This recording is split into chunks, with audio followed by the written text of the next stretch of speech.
With Kingdom Hearts 3 finally releasing in January 2019, I thought, well, I guess now would be a great time to do my top 5 Kingdom Hearts games.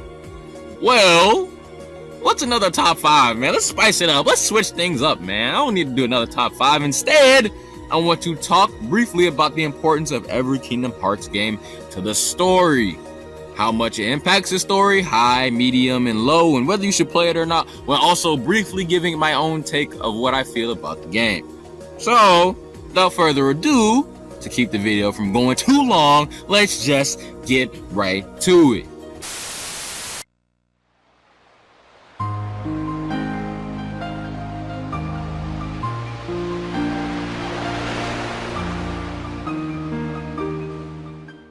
I mean, it's the first game in the whole series. Like, out of the whole series, it's the first game. It's where the story all begins. You meet the main 3 characters, Sora, Riku, and Kairi, and you see how the journey starts. I know the gameplay has been receiving some slander lately, and sure, I understand the game might not have aged the best, but it's decent, it's playable, and you can enjoy it. I'm not saying it won't get repetitive at some point, because it undoubtedly will, but the slander gotta go, man. This game came out in 2002. Anyway, it's a must play. I like it. I think it's fine. I understand that it hasn't aged the best, but I still think it's a solid title, and you should still play it.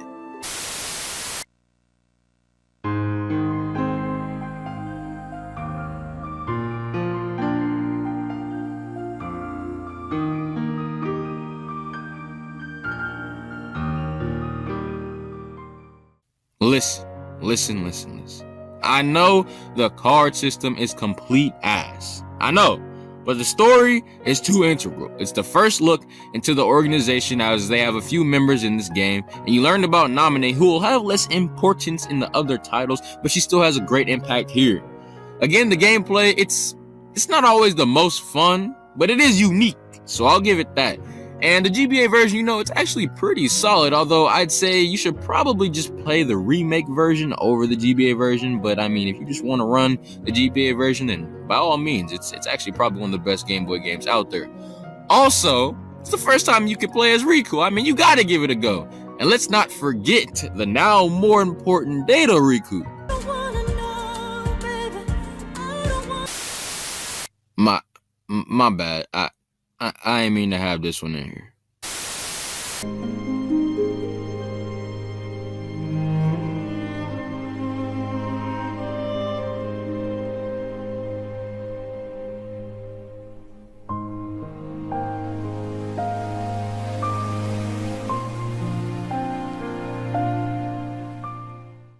Well, it's the second main title.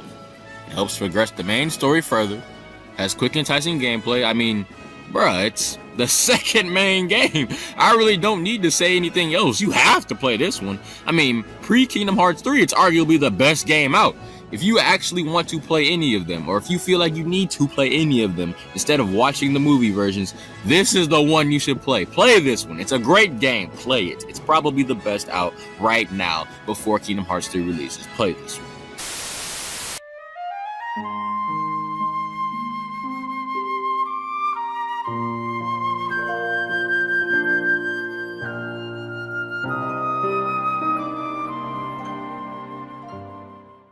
I mean, this is an interesting one because you don't have to play it to understand everything, but you do need it to understand Roxas, who is an integral part to the story.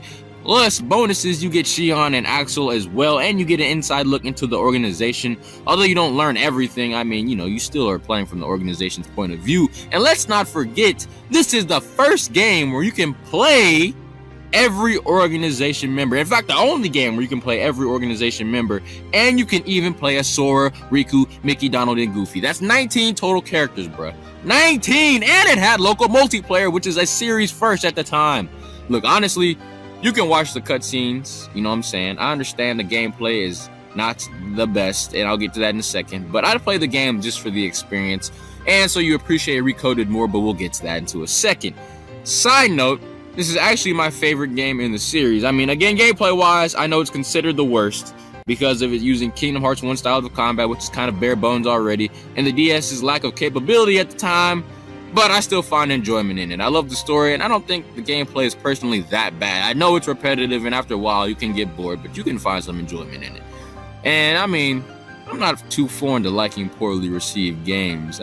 I just don't know why it never got remade, bro. Why did this game get a remake?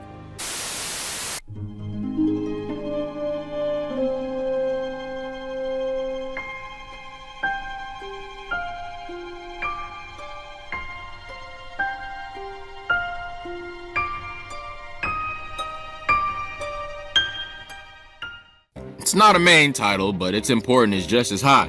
You learn about the trio that seemed destined to fail from the start, and why they all play such a big part into Xehanort's plan. Also, this is the first time we actually meet Xehanort, the true main antagonist. It's a pretty fun game as well, if I do say so myself. I mean, there's 3 different unique playstyles here. Ventus and Aqua are pretty fun. I mean, those are probably my favorites, and Terra, well, he's there too.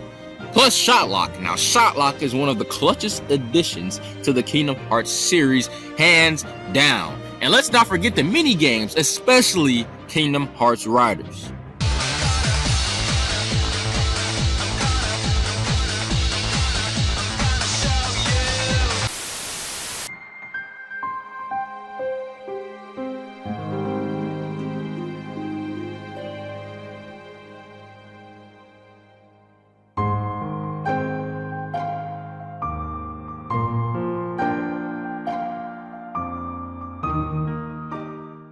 Kingdom Hearts 1 on the DS.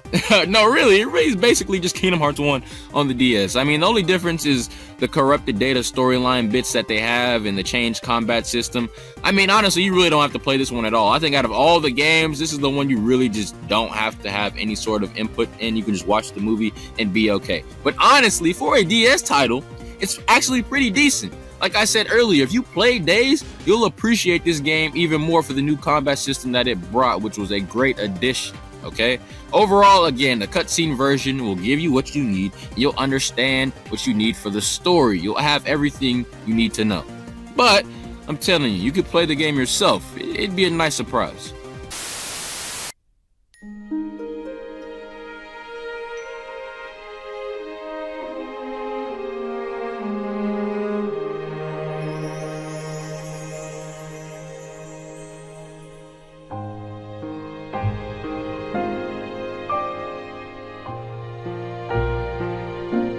With the 2.8 console version out, it's a must that you play this one, alright? It's solid gameplay in my opinion. You have 2 different fighting styles.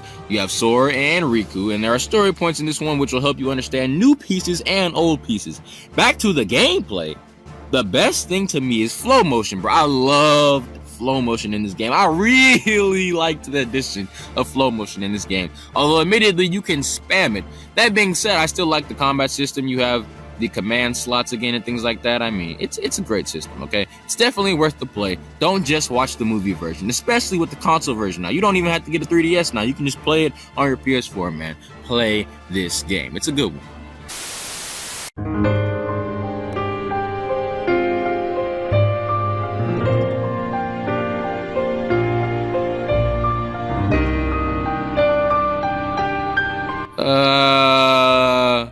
This one, I mean, there's a story and all that, but the game, it isn't done yet, so...